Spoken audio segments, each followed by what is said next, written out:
ക്രിസ്തുവിൽ പ്രിയ സഹോദരങ്ങളെ, കണ്ടമാലിലെ രക്തസാക്ഷികൾ 2008 ഓഗസ്റ്റ് 23 ഇന്ത്യയിലെ ചരിത്രത്തിൽ ക്രിസ്ത്യാനികൾക്കെതിരെ ഏറ്റവും സംഘടിതമായ അക്രമത്തിന് അരങ്ങേറിയത്. അതിന് തുടക്കം കുറിച്ചത് ഓഗസ്റ്റ് 23 81 വയസ്സുള്ള ഒരു സ്വാമിയുടെ കൊലപാതകത്തോടു കൂടെയായിരുന്നു. അതിനുശേഷം ഒറീസയിലെ കണ്ടമാൽ കാടുകളിൽ അരങ്ങേറിയ പീഡനത്തിൽ 100ഓളം ക്രിസ്ത്യാനികൾ ക്രിസ്തുവിനെ ഏറ്റുപറഞ്ഞ് അവർ രക്തസാക്ഷിത്വം പുണർന്നു. 300ഓളം പള്ളികളും 6000 ക്രിസ്തു വീടുകളും തകർത്ത് 56,000 ക്രിസ്ത്യാനികൾ ഭവനരഹിതരായെങ്കിലും ഒരു ക്രിസ്ത്യാനി പോലും വിശ്വാസം ഉപേക്ഷിക്കാൻ തയ്യാറായില്ല. അവർക്കൊക്കെ മാതൃകയായത് വിശ്വാസത്തിനു വേണ്ടി ജീവൻ വെടിഞ്ഞ കണ്ടമാലിലെ രക്തസാക്ഷികളാണ്.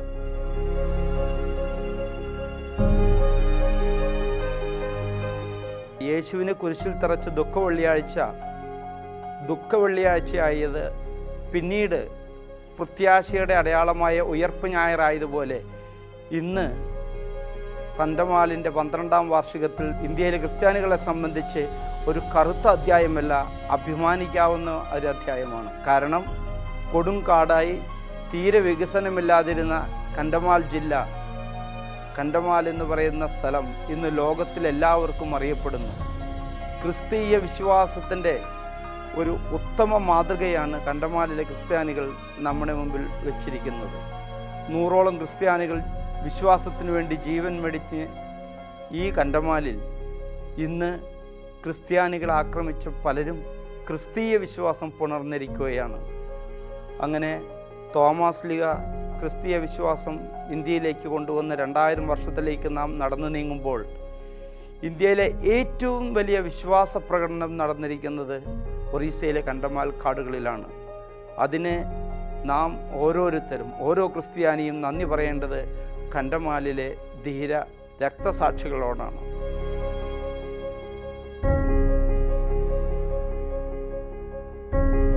Early Christians of the 21st century, 21ാം നൂറ്റാണ്ടിൽ ആദിമ ക്രിസ്ത്യാനികൾ എന്ന എൻ്റെ മലയാള പുസ്തകത്തിൻ്റെ പ്രകാശന വേളയിൽ പങ്കെടുത്ത ഒരു വ്യക്തി എന്നോട് വന്ന് ചോദിച്ചു, ഇതൊക്കെ നമ്മുടെ രാജ്യത്ത് നടന്നതാണോ? സഹോദരങ്ങളെ, നമ്മൾക്കാർക്കും വിശ്വസിക്കാൻ പോലും പറ്റാത്ത തരത്തിലുള്ള ക്രിസ്തീയ വിശ്വാസ പ്രകടനമാണ് കണ്ടമാലിലെ ക്രിസ്ത്യാനികൾ. അതുകൊണ്ടാണ് ഞാൻ പറയുന്നത്, ഭാരതസഭയുടെ ചരിത്രത്തിലെ ഒരു നിർണായക നിമിഷമായി ഈ ഓഗസ്റ്റ് 23 മാറിയത്. കണ്ടമാലിൽ 100ഓളം ക്രിസ്ത്യാനികൾ രക്തസാക്ഷിത്വം പുണർന്നു. അതിൽ ആദ്യത്തെ രക്തസാക്ഷി എന്ന് പറയുന്നത് രസാനന്ദ് പ്രധാൻ എന്ന പേരുള്ള 28കാരനായ തളർവാദം പിടിച്ച് എണീറ്റ് നടക്കാൻ പോലും പറ്റാതെ കിടന്നിരുന്ന ഒരു ചെറുപ്പക്കാരനെയായിരുന്നു ഈ കണ്ടമാലിലെ ക്രിസ്ത്യാനികൾക്കെതിരെയുള്ള അക്രമങ്ങളിൽ ആദ്യം ചുട്ടുകരിച്ചത്. 22 വയസ്സുള്ള സമയത്താണ് ഈ ചെറുപ്പക്കാരനെ തളർവാദം പിടിച്ച് കിടപ്പിലായത്. ആ സമയത്ത് രസാനന്ദ് പ്രധാൻ ബന്ധുക്കളോടൊപ്പം ഒരു ബസ് സർവീസ് നടത്തുകയായിരുന്നു. വൈകാതെ പല ആശുപത്രികളിലും ഇദ്ദേഹത്തിൻ്റെ പട്ടാളക്കാരായ സഹോദരന്മാർ രസാനന്ദിനെ ഒറീസയിലും കൽക്കട്ടയിലുമുള്ള ആശുപത്രിയിലൊക്കെ കൊണ്ടുപോയിട്ടും തളർവാദത്തിൽ നിന്ന് രക്ഷപ്പെടുത്താൻ കഴിഞ്ഞില്ല. അങ്ങനെ എണീക്കാൻ പോലും കഴിയാതെ തളർന്നു കിടക്കുന്ന സമയത്താണ് ആദ്യത്തെ രക്തസാക്ഷിയാവാൻ രസാനന്ദ് പ്രധാന് വിധേയരായത്. ഗദ്രഗാം എന്ന ഗ്രാമത്തിൽ 42 ക്രിസ്ത്യൻ കുടുംബങ്ങൾ മാത്രമാണുള്ളത്. അവർ വിചാരിച്ചു അവരെ ആരും ആക്രമിക്കില്ല, അവർക്ക് ശല്യമൊന്നും ഉണ്ടാകില്ല. കാരണം അവരിൽ ആ കുടുംബങ്ങളിൽ 2 പേർ ഭാരതത്തിൻ്റെ പട്ടാളക്കാരാണ്. രാജ്യത്തിന് വേണ്ടി കാർഗിൽ യുദ്ധത്തിൽ പാകിസ്ഥാനെതിരെ പോരാടിയ 2 ചേട്ടന്മാർ, മോത്തിലാൽ പ്രധാനും രവീന്ദ്ര പ്രധാനും. അവർക്ക് ലൈസൻസ് തോക്കുണ്ട്. അപ്പോൾ അവർ വിചാരിച്ചു ഇനി ആരെങ്കിലും നമ്മളെ ആക്രമിക്കാൻ വന്നാൽ തോക്കെടുത്ത് നമ്മൾ സ്വയരക്ഷയ്ക്ക് വേണ്ടി അവരെ എതിർക്കാം. അങ്ങനെ അവിടുത്തെ ക്രിസ്ത്യാനികൾ അക്രമം തടയാനായി കാത്തിരിക്കുന്ന സമയത്താണ് 1000ഓളം വരുന്ന ഒരു സംഘം ഈ ഗദ്രഗാം ഗ്രാമം വളയുന്നത്. അങ്ങനെ 1000 പേര് വന്നാൽ 42 ക്രിസ്ത്യാനി കുടുംബങ്ങൾക്ക് എന്ത് ചെയ്യാൻ പറ്റും? അവരെല്ലാം ജീവനും കൊണ്ട് ഓടി.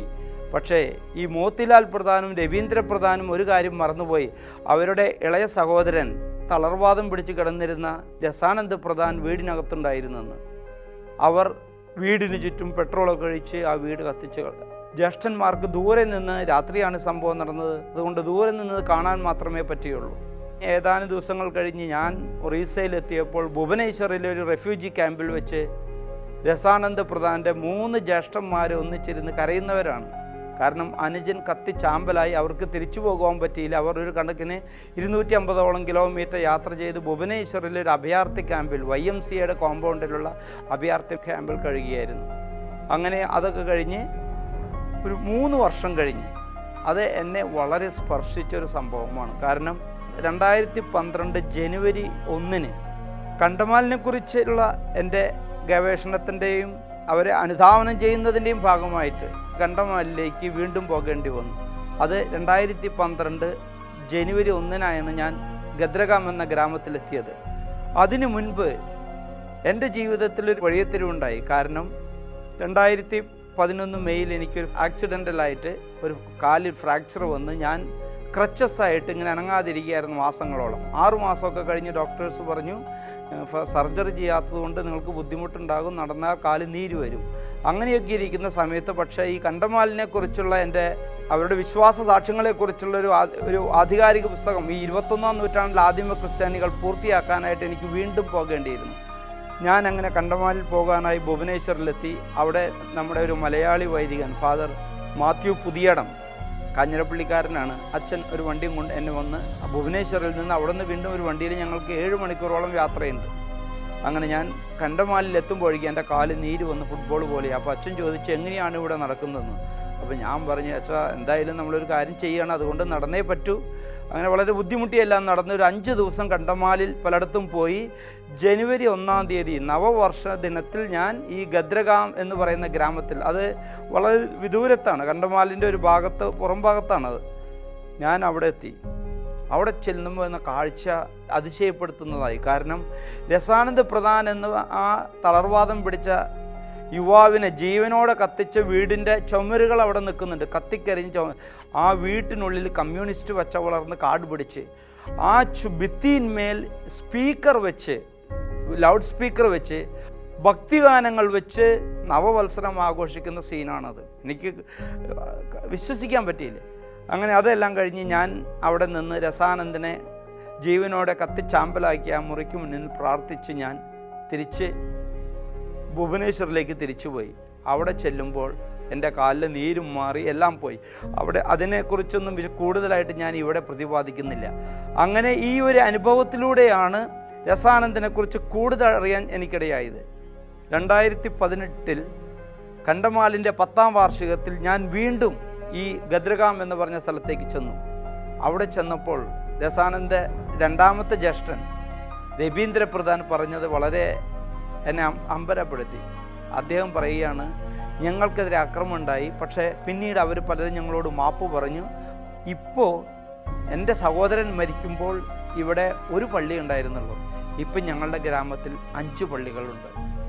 കണ്ടമാലിൽ രക്തസാക്ഷികൾ, തെർത്തുല്യൻ പറഞ്ഞതുപോലെ രക്തസാക്ഷികളുടെ ചുടുനിണമാണ് ക്രിസ്തീയ വിശ്വാസത്തിൻ്റെ അടിസ്ഥാനം എന്ന് തെളിയിക്കുന്നതായിരുന്നു ഈ രസാനന്ദൻ്റെ ഗ്രാമത്തിലെ അവിശ്വസനീയ മാറ്റങ്ങൾ. കണ്ടമാലിലെ എസ്തപ്പാനോസ്, ഇത് കേൾക്കുമ്പോൾ നിങ്ങൾക്ക് തോന്നും ഇതെന്താണ് കണ്ടമാലിൽ എങ്ങനെ എസ്തപ്പാനോസ് ഉണ്ടായെന്ന്. എസ്തപ്പാനോസിൻ്റെ കഥ ക്രിസ്തീയ വിശ്വാസ ചരിത്രത്തിൽ എല്ലാവർക്കും അറിയുന്നതാണ്. ആദ്യത്തെ രക്തസാക്ഷി, വിശ്വാസം ഉപേക്ഷിക്കാൻ തയ്യാറാകാത്തതിൻ്റെ പേരിൽ കല്ലെറിഞ്ഞ് കൊല്ലപ്പെട്ട എസ്തപ്പാനോസ്. കണ്ടമാലിലുമുണ്ട് എസ്തപ്പാനോസ്. രാജേഷ് ദികൾ എന്ന ഒരു യുവ പാസ്റ്റർ, അദ്ദേഹം കണ്ടമാലിൽ അക്രമം അരങ്ങേറുന്ന സമയത്ത് ഹൈദരാബാദിൽ ഒരു പാസ്റ്റേഴ്സിൻ്റെ മീറ്റിങ്ങിന് പോയിരിക്കുകയായിരുന്നു. 2 ദിവസം കഴിഞ്ഞ് രാജേഷ് ദികൾ ട്രെയിനിൽ ബറാംപൂർ വന്നിറങ്ങി. വീണ്ടും അവിടുന്ന് ഒരു 6 മണിക്കൂർ യാത്രയുണ്ട് കണ്ടമാലിലെത്താൻ. ബസ്സിന് കണ്ടമാലിൻ്റെ എൻട്രി പോയിന്റിൽ വന്ന് ഇറങ്ങി. അവിടെ നിന്ന് സ്വന്തം ഗ്രാമത്തിലേക്ക് പോകണമെങ്കിൽ അദ്ദേഹത്തിന് ചെറിയ മിനി ബസ് പോലുള്ള കൊച്ചുവണ്ടികളിൽ പോകണം. അദ്ദേഹത്തിൻ്റെ സുഹൃത്തുക്കൾ പറഞ്ഞ് ഇവിടെ ക്രിസ്ത്യാനികൾക്കെതിരെ അക്രമമൊക്കെ നടക്കുകയാണ്, അതുകൊണ്ട് നീ ഇങ്ങോട്ട് വരണ്ട. പക്ഷേ അദ്ദേഹത്തിന് ഭാര്യയും 2 കൊച്ചുകുട്ടികളുണ്ടായിരുന്നു. അപ്പോൾ അദ്ദേഹം രാജേഷ് ദികൾ എന്തായാലും വീട്ടിലെത്താൻ വേണ്ടി ഒരു മിനി ബസ്സിൽ കയറി. അങ്ങനെ രാജേഷ് പോയിരുന്ന മിനി ബസ് വഴിയിൽ വെച്ച് ഒരു സംഘം തടഞ്ഞു. അവർ പറഞ്ഞു, ഇവിടെ ക്രിസ്തു മതം നിരോധിച്ചിരിക്കുകയാണ്, അതുകൊണ്ട് നിങ്ങൾ ഞങ്ങളുടെ കൂടെ വന്ന് വിശ്വാസം ഉപേക്ഷിക്കാൻ തയ്യാറാവണം. രാജേഷ് പറഞ്ഞു, ഇല്ല, അതെൻ്റെ സ്വാതന്ത്ര്യമാണെന്ന് പറഞ്ഞ് രാജേഷ് ശാഠ്യം പിടിച്ചപ്പോൾ അവർ രാജേഷിനെ ഒന്ന് പെരുമാറി തല്ലി. അത് കഴിഞ്ഞ് രാജേഷിനോട് ചോദിച്ചു, നീ ഞങ്ങളുടെ കൂടെ വരാൻ തയ്യാറാണോ? രാജേഷ് പറഞ്ഞു, ഇല്ല. അപ്പോൾ അവർ കലിപൂണ്ട് രാജേഷിനെ ഒരു കുഴിയിൽ നിർത്തി കഴുത്ത് വരെ മണ്ണിട്ട് തല മാത്രം പുറത്ത്. എന്നിട്ട് രാജേഷിനോട് ചോദിക്കുകയാണ്, ഇനി നീ തയ്യാറാണോ അതോ നീ നിൻ്റെ ദൈവത്തിൻ്റെ അടുത്തേക്ക് പോകും? അപ്പോൾ രാജേഷ് പറഞ്ഞു, ഞാൻ ഒരിക്കലും എൻ്റെ വിശ്വാസം വെടിയുകയില്ല. അപ്പോൾ അവർ കലിപൂണ്ട അവർ എസ്തപ്പാനോസിനെ കല്ലെറിഞ്ഞാണ് കൊന്നതെങ്കിൽ രാജേഷിനെ ഒരു വലിയ പാറ കൊണ്ടുവന്ന് തല തകർത്തു. 2-3 ദിവസം കഴിഞ്ഞ് ഒരു 3-4 പുരുഷന്മാർ ഈ 100 കിലോമീറ്റർ അകലെയുള്ള സ്ഥലത്തേക്ക് വന്നു. രാജേഷ് കൊല്ലപ്പെട്ട സ്ഥലത്ത് വന്നപ്പോൾ അവിടെ മൃതശരീരവും ഇല്ല, രക്തപ്പാടും ഇല്ല, ഒന്നുമില്ല. അവർ പോലീസ് സ്റ്റേഷനിൽ പോയിട്ട് പറഞ്ഞു, ഇങ്ങനെ ഞങ്ങളുടെ ബന്ധുവിനെ ക്രൂരമായി കൊന്നിരിക്കുകയാണ്, ഇവിടെ ഡെഡ് ബോഡി ഒന്നുമില്ല, ഒരു FIR ഫയൽ നിങ്ങൾ അന്വേഷിക്കണം. അപ്പോൾ പോലീസ് പറഞ്ഞു, അതൊന്നും നടക്കില്ല ഇവിടെ, കാരണം ഡെഡ് ബോഡി കൊണ്ടുവന്നാൽ മാത്രമേ ഞങ്ങൾ കേസ് ഫയൽ ചെയ്യുള്ളൂ. അപ്പോൾ അവർ നിരാശരായിട്ട് മടങ്ങി. വേറെ ഒന്നും ചെയ്യാൻ പറ്റാത്ത ഒരു സാഹചര്യമാണ്. ഇതിന് ശേഷം 2 മാസം കഴിഞ്ഞ് കണ്ടമാലിലെ 1 ഡസനിലേറെ വിധവകളെ ബാംഗ്ലൂരിൽ കൊണ്ടുവന്നിരുന്നു ഒരു ക്രിസ്തീയ സംഘടന, global council of Indian Christians. കാരണം കണ്ടമാലിലേക്ക് ദേശീയ ശ്രദ്ധ അല്ലെങ്കിൽ ക്രിസ്ത്യാനികളുടെ ശ്രദ്ധ കൊണ്ടുവരുവാനായിട്ടാണ് അവരവിടെ കൊണ്ടുവന്നത്, പിന്നെ അവർക്ക് ചികിത്സ കൊടുക്കുവാനും. അവിടെ വെച്ച് ഞാൻ രാജേഷിൻ്റെ വിധവയെ കണ്ടു, അസ്മിതാദികൾ. അപ്പോഴാണ് അസ്മിത ഈ കഥയൊക്കെ എന്നോട് പറഞ്ഞത്. രാജേഷ് കൊല്ലപ്പെട്ടു, പാസ്റ്റർ രാജേഷ് കൊല്ലപ്പെട്ടെങ്കിലും ഒരു FIR ഫയൽ ചെയ്തിട്ടില്ല. അതുകൊണ്ട് തന്നെ സംഭവിക്കുന്നത് എന്താണ്, ഒരാൾ കൊല്ലപ്പെട്ട് കേസ് ഫയൽ ചെയ്തില്ലെങ്കിൽ നഷ്ടപരിഹാരമൊന്നും കിട്ടില്ല. പോലീസ് കേസ് ഫയൽ ചെയ്താൽ ഒരു കുടുംബത്തിന് 2 ലക്ഷം രൂപയും ആ FIRൻ്റെ കോപ്പി കേന്ദ്ര ഗവൺമെൻറ്റിന് എത്തുമ്പോൾ പ്രധാനമന്ത്രിയുടെ ദുരിതാശ്വാസ നിധിയിൽ നിന്ന് വേറെ 3 ലക്ഷം രൂപയും, അങ്ങനെ 5 ലക്ഷം രൂപയ്ക്കുള്ള തെളിവാണ് FIR. പക്ഷേ പോലീസ് FIR ഫയൽ ചെയ്യാത്തതുകൊണ്ട് അവർക്കത് കിട്ടിയിരുന്നില്ല. ആ ഒരു സാഹചര്യത്തിൽ 2008 ക്രിസ്മസ് സമയത്ത് കണ്ടമാലിലെ അന്തരീക്ഷം വീണ്ടും മോശമായി. അപ്പോൾ നമ്മളുടെ ജീവിതത്തിലൊക്കെ പലപ്പോഴും സംഭവിക്കുന്നതാണ്. എൻ്റെ ജീവിതത്തിലും അത് തന്നെയാണ്. എൻ്റെ അമ്മ മരിച്ചിരുന്നു, എൻ്റെ ബ്രദറിൻലോ മരിച്ചിരുന്നു. അപ്പം ഞാൻ വിചാരിച്ചു, ഈ ക്രിസ്മസ് നാട്ടിൽ മോർണിംഗ് നമ്മൾ വാലായ്മ ക്രിസ്മസ് ആക്കാതെ വീട്ടിലിരിക്കാതെ എന്തുകൊണ്ട് കണ്ടമാൽ പോയിക്കൂടെ? ഞാൻ അതുകൊണ്ട് എൻ്റെ കുടുംബത്തെ ബാംഗ്ലൂരിൽ നിന്ന് തൃശ്ശൂർ കൊണ്ടുവന്നാക്കി ഞാൻ കണ്ടമാലിലേക്ക് പോയി. അങ്ങനെ കണ്ടമാലിൽ ചെന്ന് ഭുവനേശ്വറിൽ നിന്ന് കണ്ടമാലിലേക്ക് ഞങ്ങൾ പല സാമൂഹിക സംഘങ്ങളിലും TV ചാനലുകളൊക്കെ കൂടി ഞങ്ങൾ കണ്ടമാലിലെത്തി. അവിടെ ഒരു അഭയാർത്ഥി ക്യാമ്പിൽ ആദ്യമായിട്ട് പ്രാർത്ഥന നടക്കുകയാണ്, ക്രിസ്മസ് പ്രാർത്ഥന. ഓഗസ്റ്റിൽ തുടങ്ങിയ അക്രമത്തിന് ശേഷം അവർ ആദ്യമായിട്ടൊരു പ്രാർത്ഥന സർക്കാരിൻ്റെ അനുവാദത്തോടെ അഭയാർത്ഥി ക്യാമ്പുകളിൽ ക്രിസ്മസ് ആഘോഷമാണ്. അവിടുത്തെ ഡെപ്യൂട്ടി കളക്ടർ, ഈ നോഗാം എന്ന സ്ഥലത്ത് deputy collector Christmas cake cut ചെയ്യാനായിട്ട് സർക്കാർ നടത്തുന്ന ക്രിസ്മസ് ആഘോഷത്തിൽ വന്നു. അപ്പം ഞാനൊരു പത്രപ്രവർത്തകൻ എന്ന നിലയിൽ ഈ ഡെപ്യൂട്ടി കളക്ടറോട് ചോദിച്ചു, നിങ്ങൾ എന്തുകൊണ്ടാണ് ക്രിസ്മസ് നടത്തുന്നത്? അതൊക്കെ കൊള്ളാം, പക്ഷേ എന്തുകൊണ്ടാണ് നിങ്ങൾ ഈ ആൾക്കാർ കൊല്ലപ്പെട്ടിട്ടും FIR ഫയൽ ചെയ്യാത്തത്? അപ്പോൾ കളക്ടർ പറഞ്ഞ വാക്കാണ്, ഇതൊക്കെ കെട്ടിച്ചമച്ച കെട്ടുകഥയാണ്, these are cooked up stories. ഇതാണ് എന്നെ ഈ കണ്ടമാൽ സമുദ്രത്തിലേക്ക് എടുത്ത് ചാടിച്ചത്. ഇത് കെട്ടുകഥയാണെന്ന് പറഞ്ഞപ്പോൾ ഞാൻ കളക്ടറോട് പറഞ്ഞു, അല്ല, എനിക്കറിയാം 3-4 കൊലപാതകങ്ങൾ. അപ്പോൾ കളക്ടർ പറഞ്ഞ്, തെളിവ് തന്നാൽ ഞാൻ കേസെടുക്കാം, അല്ലാതെ ഇതിൽ കേസ് ഫയൽ ചെയ്യാൻ പറ്റില്ല. അപ്പോൾ ഞാൻ അങ്ങനെ അവസാനം ആ വാശിക്ക് ഞാനൊരു പുസ്തകം എഴുതാൻ തീരുമാനിച്ചു. അതാണ് കണ്ടമാൽ ബ്ലോട്ട് ഓൺ ഇന്ത്യൻ സെക്യുലറിസം, കണ്ടമാൽ ഭാരതത്തിൻ്റെ മതേതരത്തിൻ്റെ ഒരു കളങ്കം. അത് ന്യൂഡൽഹിയിൽ പ്രകാശനം ചെയ്തത് ഭയങ്കര വാർത്തയായി. അതിൻ്റെ ഫലമായി വൈകാതെ 3 ആഴ്ചയ്ക്കുള്ളിൽ ഒറീസ ഗവൺമെൻറ് കണ്ടമാലിൽ പോലീസ് അംഗീകരിക്കാതെ FIR ഫയൽ ചെയ്യാതിരുന്ന 5 കൊലപാതകങ്ങളിലും കേസ് ഫയൽ ചെയ്ത് ഈ കുടുംബങ്ങൾക്ക് 5 ലക്ഷം വീതം കിട്ടാനുള്ള വഴി തെളിഞ്ഞു. അതുകൊണ്ട് എനിക്ക് സന്തോഷമായി. ഈ രാജേഷ് ദിഗളുടെ ഭാര്യയെ ഞാൻ പിന്നീട് പലപ്പോഴും പലയിടത്തും കാണാറുണ്ട്. വളരെ സങ്കടം തോന്നാറുണ്ട്. 2 കൊച്ചു കുഞ്ഞുങ്ങളെ കുറേ നാൾ കഴിഞ്ഞപ്പോൾ കുട്ടികളൊന്നും കയ്യിലില്ല. അപ്പോൾ ചോദിച്ചാൽ എന്താണ്, കുട്ടികളെ എൻ്റെ കൂടെ നിർത്തി അവർക്ക് പഠിക്കാനോ സ്കൂളിൽ പോകാനോ പറ്റില്ല, അതുകൊണ്ട് ഞാൻ അവരെ ഹോസ്റ്റലിലാക്കി പലയിടത്തും കറങ്ങി നടക്കുന്ന ഒരു അനാഥയെപ്പോലെ ഒരു വിധവ. പക്ഷേ ഒരു കാര്യം ചോദിച്ചു, നിങ്ങൾക്ക് പേടിയുണ്ടോ? ഇല്ല, എന്ത് സംഭവിച്ചാലും ശരി, എൻ്റെ ഭർത്താവ് ക്രിസ്തുവിലുള്ള വിശ്വാസത്തിന് വേണ്ടി മരിച്ചു, അതിനുവേണ്ടി മരിക്കാൻ ഞാനും തയ്യാറ് എന്ന് ആ അസ്മിത പലപ്പോഴും പറയാറുണ്ട്. കണ്ടമാലിൽ എസ്തപ്പാനോസ് എന്ന് നാം വിളിക്കുന്ന രാജേഷ് ദിഗളിൻ്റേതുപോലെ തന്നെ അതിന് തുല്യമായ വിശ്വാസ പ്രകടനമായിരുന്നു സാധാരണ കർഷകനായിരുന്ന അഭിമന്യു നായക്കിൻ്റെ. അതിനെക്കുറിച്ച് ഞാൻ ഒരിക്കലൊരു തിയോളജിക്കൽ ക്ലാസ്സിൽ സംസാരിച്ചപ്പോൾ ആ സെമിനാരിയിലെ ഒരു പ്രൊഫസർ എന്നോട് പറഞ്ഞു, നിങ്ങൾ ഇദ്ദേഹത്തിന് ഒരു പേര് കൊടുക്കണം, കണ്ടമാലിലെ വിശുദ്ധ ലോറൻസ്. അപ്പോൾ വിശുദ്ധ ലോറൻസ് ആരാണെന്ന് എത്ര പേർക്ക് അറിയുമെന്ന് എനിക്കറിയില്ല. എന്തായാലും ചരിത്രം ഇങ്ങനെയാണ് പറയുന്നത്. ഡീക്കനായിരുന്ന വിശുദ്ധ ലോറൻസാണ് പ്രൊക്കുറേറ്ററായിട്ട് മാർപ്പാപ്പയുടെ ഫൈനാൻസൊക്കെ കൈകാര്യം ചെയ്തിരുന്നത്. അങ്ങനെ റോമാ ചക്രവർത്തി സഭയുടെ സ്വത്ത് മുഴുവൻ കൊടുക്കണമെന്നും അങ്ങനെ ഈ വിശുദ്ധ ലോറൻസിനെ വിളിപ്പിച്ചു. ഞങ്ങൾ സ്വത്തുകളെല്ലാം ഞങ്ങൾക്ക് കൈമാറണം. അപ്പോൾ വിശുദ്ധ ലോറൻസ് പറഞ്ഞു, എൻ്റെ കയ്യിൽ ഒന്നുമില്ല, കാരണം കിട്ടുന്ന പൈസ മുഴുവൻ പാവങ്ങൾക്കും ദരിദ്രർക്കും രോഗികൾക്കും വിതരണം ചെയ്യുന്നതായിരുന്നു വിശുദ്ധ ലോറൻസിൻ്റെ രീതി. അതിൽ കുപിതരായ ചക്രവർത്തി വിശുദ്ധ ലോറൻസിനെ ജീവനോടെ കത്തിക്കാൻ കൽപ്പനയായി. അങ്ങനെ ഒരു ഇരുമ്പ് കട്ടിലിൽ കിടത്തി വിശുദ്ധ ലോറൻസിനെ കത്തിച്ചു എന്നാണ് ചരിത്രം പറയുന്നത്. അതുമാത്രമല്ല, അങ്ങനെ കത്തിക്കൊണ്ടിരിക്കുമ്പോൾ വിശുദ്ധ ലോറൻസ് തന്നെ അവരോട് പറയുകയാണ്, ഇപ്പോൾ എൻ്റെ പുറംഭാഗം കത്തി, ഇനി നിങ്ങൾ എന്നെ തിരിച്ചു കിടത്തിയാൽ എൻ്റെ നെഞ്ചും ഭാഗം കത്തുന്നു. അതുപോലെയുള്ള ധീരപ്രകടനം നടത്തിയ വിശുദ്ധ ലോറൻസിനെ പോലെ കണ്ടമാലിലെ നിരക്ഷരനായ ഒരു സാധാരണ കർഷകൻ അഭിമന്യു നായക്ക് ചെയ്തത്. അദ്ദേഹം വെറാപ്പള്ളി എന്ന ഒരു ഗ്രാമത്തിലെ സാധാരണ ഒരു 4-5 ക്രിസ്തീയ കുടുംബങ്ങൾ മാത്രമുള്ളൂ. അവരോട് പറഞ്ഞു, നിങ്ങളെല്ലാം നിങ്ങളുടെ വിശ്വാസം ഉപേക്ഷിച്ച് ഞങ്ങളുടെ കൂടെ വരണം, കാരണം നിങ്ങൾ സ്വാമിയെ കൊന്നു എന്നാണ് അന്നത്തെ പ്രചരണം. അപ്പോൾ ഇത് കണ്ടമാലിൽ ഇത്തരം അക്രമങ്ങളും ഭീഷണികളൊക്കെ പണ്ടും ഉണ്ടായിട്ടുള്ളത് കൊണ്ട് അഭിമന്യു ഇതൊന്നും മൈൻഡ് ചെയ്യാൻ പോയില്ല. അഭിമന്യു പതിവ് പോലെ 4 ദിവസം കഴിഞ്ഞ്, സ്വാമി കൊല്ലപ്പെട്ടതിന് 4 ദിവസം ശേഷം വീടിന് പുറത്ത് രാത്രി കിടന്നുറങ്ങുകയായിരുന്നു. പെട്ടെന്ന് ബഹളം കേട്ട് അഭിമന്യുവിൻ്റെ ഭാര്യ പ്രിയതമ വാതിൽ തുറന്ന് നോക്കിയപ്പോൾ ഒരു സംഘം ആൾക്കാർ വാളുകളും വടികളുമായി അവരുടെ ഭർത്താവിനെ പിടിച്ചിരിക്കുകയാണ്. അവരോടൊന്നും പറയാൻ പറ്റിയില്ല. അതേസമയം അഭിമന്യുവിൻ്റെ ജ്യേഷ്ഠൻ്റെ മകൻ ഓടി വന്നു. അപ്പോൾ അഭിമന്യു അവരോട് പറഞ്ഞു, നിങ്ങൾ ഓടിക്കോ, എന്നെ ഇവരെന്തായാലും പിടിച്ചു, നിങ്ങളെങ്കിലും രക്ഷപ്പെട്ടോ. ക്രിസ്തീയ വിശ്വാസം ഉപേക്ഷിക്കാൻ തയ്യാറാകാത്തതിൻ്റെ പേരിൽ അവർ അഭിമന്യുവിനെ പിടിച്ചുകൊണ്ടുപോയി ഒരു മരത്തിൽ കെട്ടി തീയിട്ടു. നടന്ന സംഭവമാണിത്.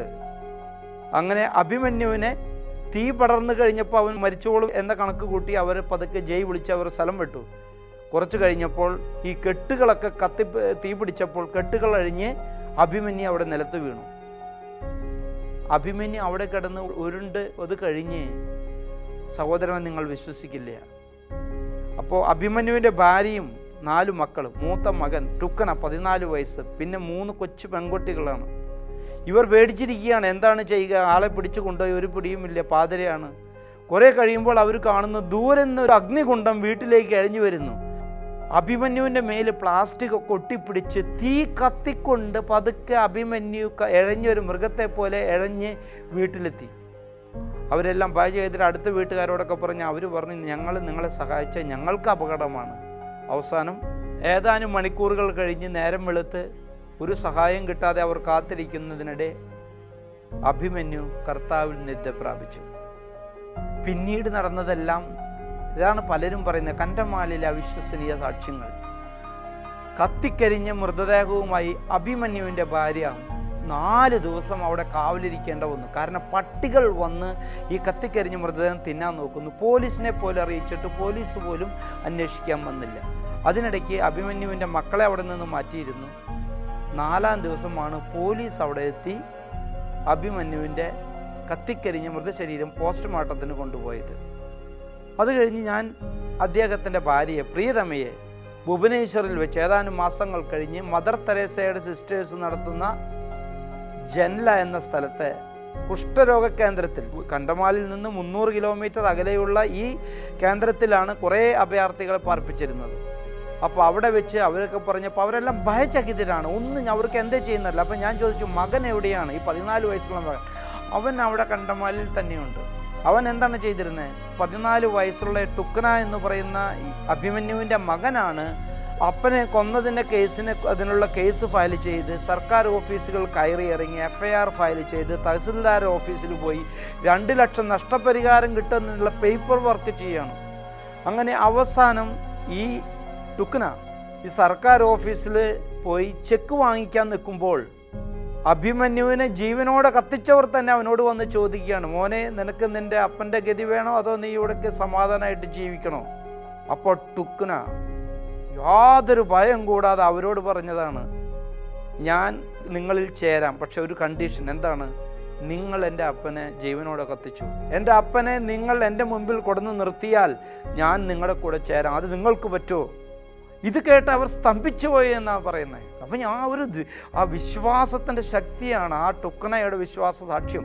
അത് കഴിഞ്ഞും ആ കുടുംബത്തിൻ്റെ പരിതാപകരമായ അവസ്ഥ മാറിയില്ല. കാരണം ഈ 3 പെങ്ങഞ്ഞുകളെ അഭയാർത്ഥി ക്യാമ്പിൽ നിർത്താൻ പറ്റില്ല. ഞാൻ അവരെ കണ്ടു. പിന്നീട് കണ്ടമാലിൽ തന്നെ റൈക്ക എന്ന് പറയുന്ന ഒരു വലിയ റൈക്കയിൽ കാതറിൻസ് ഹോം എന്നൊരു വലിയ കോൺവെൻ്റ് ഉണ്ട്. അവിടെ 2 സ്കൂളുണ്ട്, ഇംഗ്ലീഷ് മീഡിയം ഉണ്ട്, ഒഡിയ മീഡിയം ഉണ്ട്. അവിടുത്തെ ഹോസ്റ്റലിലാണ് ഈ 3 കൊച്ചുങ്ങളും അതുപോലെ കൊല്ലപ്പെട്ട മറ്റുള്ളവരുടെ കുട്ടികളെല്ലാം കൂടി അവരുടെ സിസ്റ്റേഴ്സിനൊപ്പം നിൽക്കുന്നത്.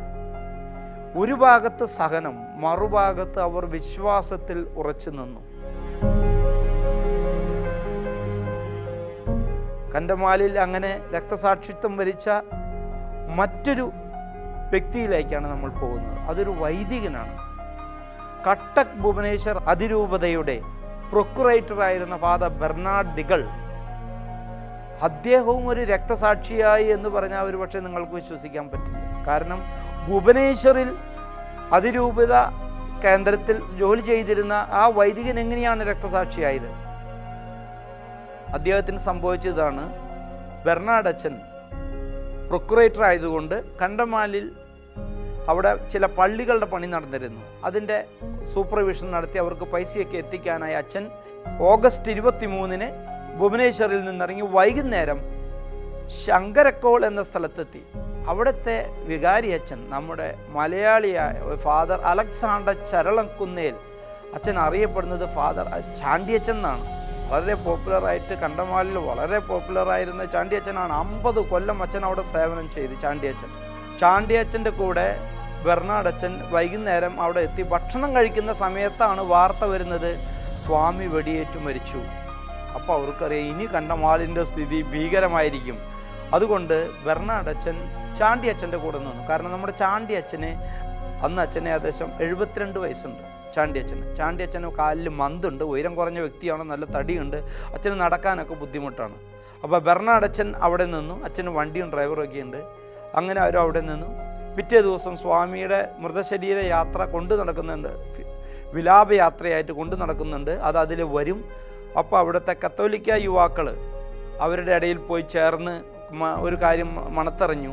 ഈ സ്വാമിയുടെ വിലാപയാത്ര ഈ ശങ്കരക്കോളിലെ പള്ളിയുടെ സമീപത്തു കൂടി പോകുമ്പോൾ ആ പള്ളിയും കത്തിക്കാനായിരുന്നു അവരുടെ പരിപാടി. അതറിഞ്ഞതുകൊണ്ട് അവർ വന്ന് അച്ഛനോട് പറഞ്ഞു, അച്ഛൻ നിങ്ങൾ ഇവിടുന്ന് രക്ഷപ്പെട്ടോ, ഈ പള്ളിയും മഠവും എല്ലാം കത്തിക്കാൻ ഒരുക്കത്തിലാണ് അവർ വരുന്നതെന്ന്. അങ്ങനെ അച്ഛൻ്റെ വണ്ടിയിൽ ചാണ്ടി അച്ഛനെയും അവിടെ മഠത്തിലെ കന്യാസ്ത്രീകളെയും അവിടുത്തെ സഹായികളെ എല്ലാവരും കൂട്ടി അവർ വണ്ടി കുറേ കാട്ടിലേക്ക് ഓടിച്ചു പോയി. അത് കഴിഞ്ഞ് അവർ കാട്ടിലേക്ക് പോയി. ഈ സ്വാമിയുടെ വിലാപയാത്ര കഴിഞ്ഞ് അതിന് ചക്കപ്പാടിനടുത്താണ് ഈ ശങ്കരക്കോൾ. അപ്പോൾ അവർ തിരിച്ചു വരുമ്പോൾ ഇവിടെ വന്ന് ചാണ്ടി അച്ഛൻ പട്ടികളോട് ഭയങ്കര സ്നേഹമായിരുന്നു.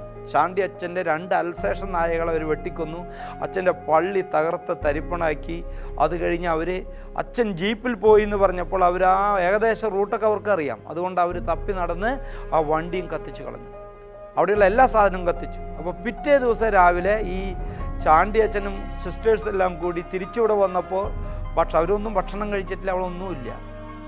അപ്പോൾ ബെർണാഡ് അച്ഛൻ തോന്നി ഈ ചാണ്ടി അച്ഛന് നടക്കാനും പറ്റില്ല, ഈ മലയിലേക്ക് കയറാനൊന്നും അച്ഛന് പറ്റില്ല, കാലുമ മന്താണ്. അപ്പോൾ ചാണ്ടി അച്ഛനെ രക്ഷപ്പെടുത്താനായി ബെർണാഡ് അച്ഛൻ ഒരു കാര്യം തീരുമാനിച്ചു.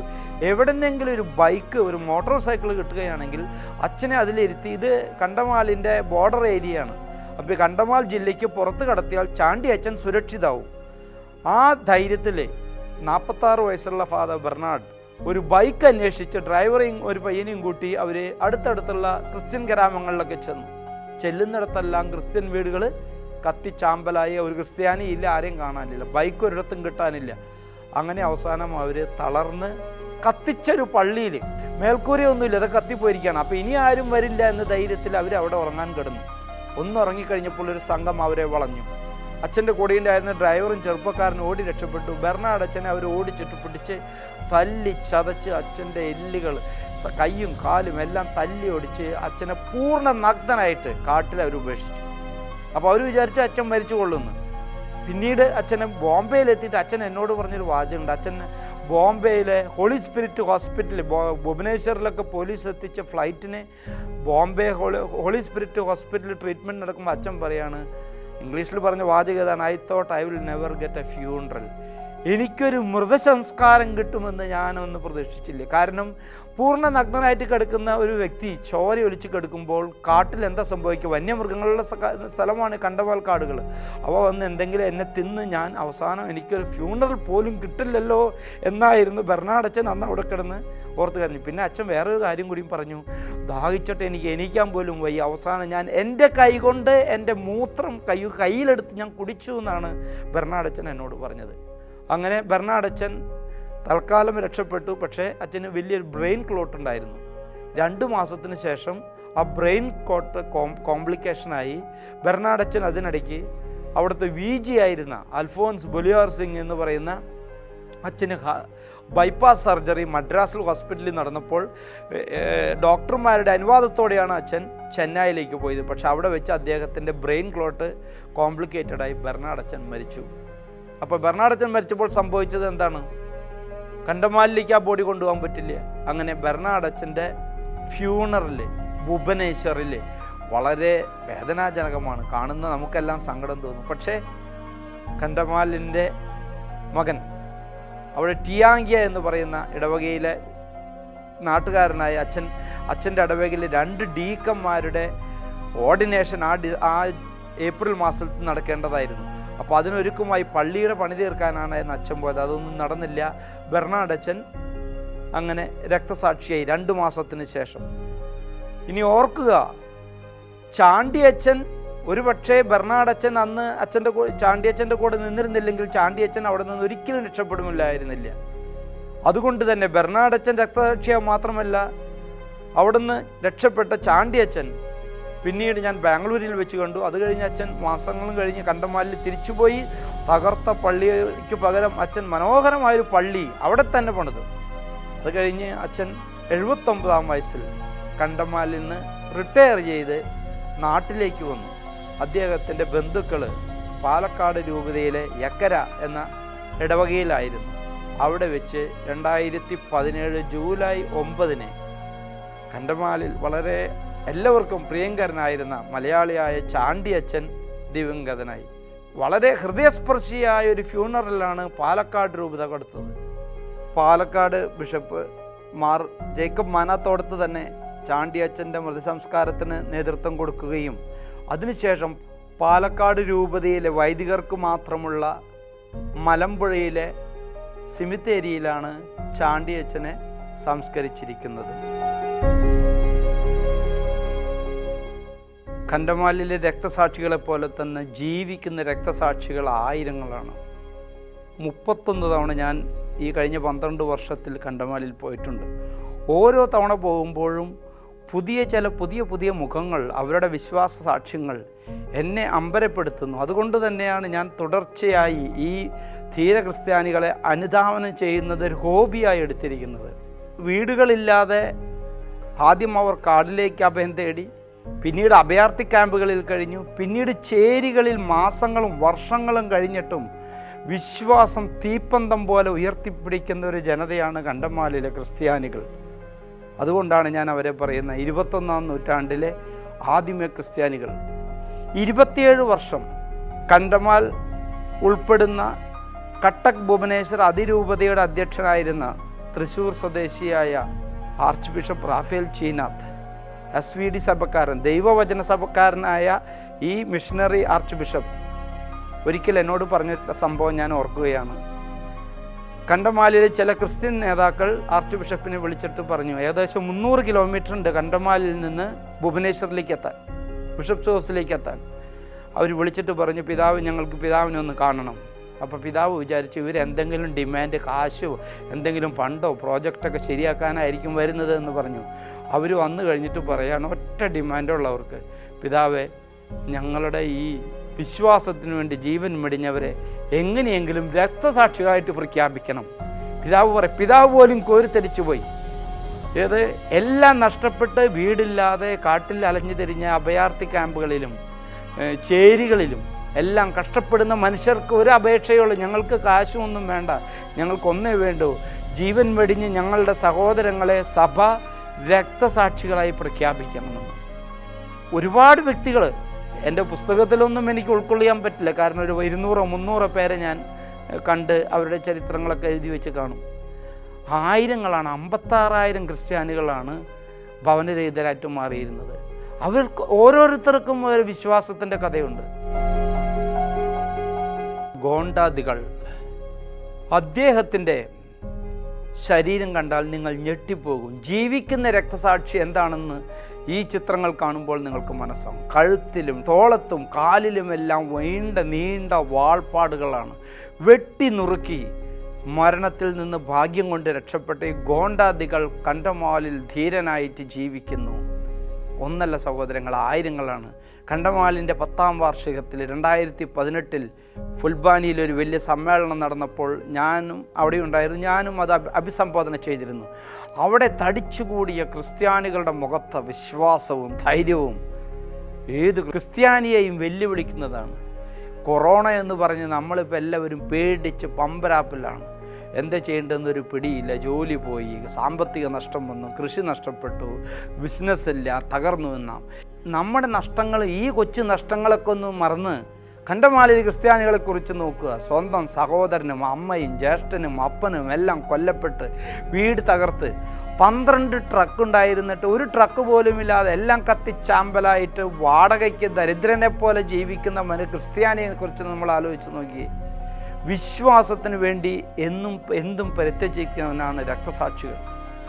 ആ കണ്ടമാലിലെ രക്തസാക്ഷികൾ ഈ കൊറോണ കാലത്ത് നിങ്ങളുടെ ജീവിതത്തിൽ പ്രത്യാശ നൽകും. കാരണം ഇതിൻ്റെ അടിസ്ഥാനം ഇതാണ്: ക്രിസ്ത്യാനികൾക്കെതിരെ ഇത്രയും ശക്തമായ പീഡനമുണ്ടായിട്ടും ഈ പീഡിപ്പിച്ചവർ തന്നെ ക്രിസ്തുവിലുള്ള വിശേഷം ആശ്ലേഷിപ്പിക്കാൻ കണ്ടമാലിലെ ക്രിസ്ത്യാനികൾക്ക് കഴിഞ്ഞു. അവരെന്താണ് ചെയ്തത്? അവരോട് സ്നേഹം കാണിച്ചു, അവരോട് പുഞ്ചിരിച്ചു. അങ്ങനെ അവരുടെ ഹൃദയങ്ങളെ കണ്ടമാലിലെ ക്രിസ്ത്യാനികൾ മാറ്റിയെടുത്തു, ഉരുക്കിയെടുത്തു എന്ന് വേണമെങ്കിൽ പറയാം. കണ്ടമാലിലെ ഈ അവിശ്വസനീയ വിശ്വാസ പ്രകടനത്തിന് തുടക്കം കുറിച്ച ഓഗസ്റ്റ് 23 12ാം വാർഷിക ദിനത്തിൽ നമുക്ക് കണ്ടമാലിലെ ധീരരക്തസാക്ഷികളുടെ സ്മരണ ആചരിക്കാം, അവർക്ക് വേണ്ടി പ്രാർത്ഥിക്കാം. അവരുടെ വിശ്വാസത്തിൽ നിന്ന് പ്രചോദനം ഉൾക്കൊണ്ട് ക്രിസ്തുവിൻ്റെ ധീരസാക്ഷികളായിട്ട് മാറാൻ നമുക്ക് ഓരോരുത്തർക്കും കഴിയട്ടെ. ദൈവം നിങ്ങളെ അനുഗ്രഹിക്കട്ടെ.